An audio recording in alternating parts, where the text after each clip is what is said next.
नमस्कार, मायलेकी मराठी रेसिपीमध्ये सर्वांचं मनपूर्वक स्वागत आहे। आपण आज बघणार आहोत कवठाची चटपटीत आंबट गोड चटणी। चला तर सुरुवात करूया। आपण इथे आता 2 कवठ घेतले आहे। कवठाचे 2 भाग करायचे।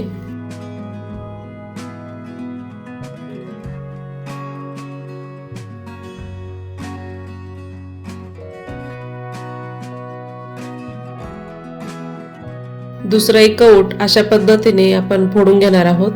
दोन्हीही कवठ आपण फोडून घेतले आहे। चमच्याने कवठामधला गर काढून घ्यायचा। एक कवठ छान पिकलेला आहे।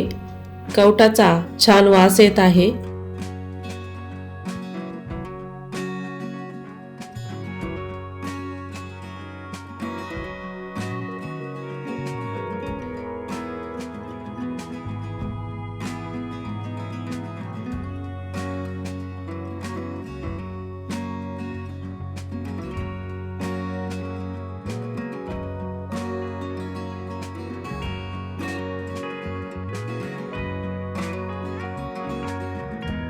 दोन्हीही कवठाचा गर काढून घेतला आहे। मिक्सरच्या भांड्यामध्ये गर टाकून घ्यायचा।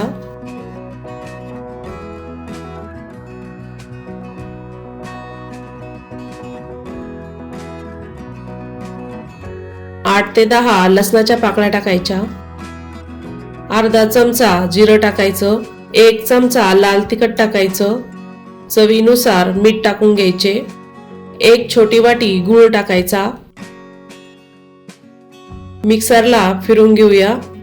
आवश्यक असेल तर 1 ते 2 चमचे पाणी टाकून फिरून घ्यायचं। तुम्ही बघू शकता मस्त बारीक झाली आहे चटणी। ही चटणी गरम करून घेणार आहोत। 10 ते 15 दिवस गरम केल्यानंतर आरामशीर टिकते।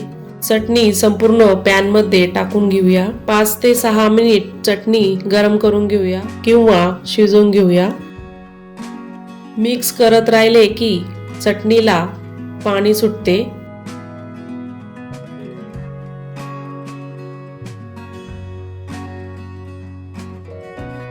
चटणी छान शिजली आहे। थोडीशी कोथिंबीर टाकून घेऊया। परत मिक्स करून घ्यायचे।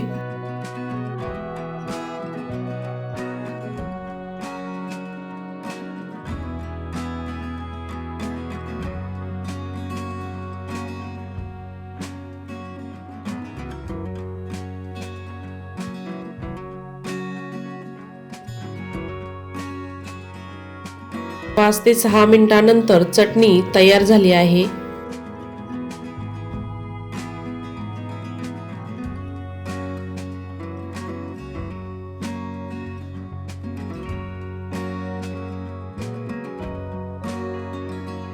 तयार झालेली आहे चटपटीत खमंग गोड आंबट कवठाची चटणी।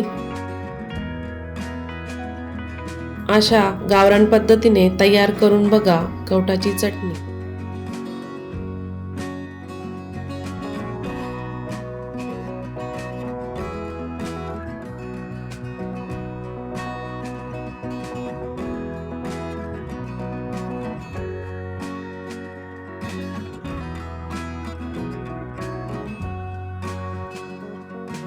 तर अशा प्रकारे आपण आज बघितलेली आहे कवठाची चटणी। व्हिडिओ आवडल्यास चॅनलला सबस्क्राइब करा।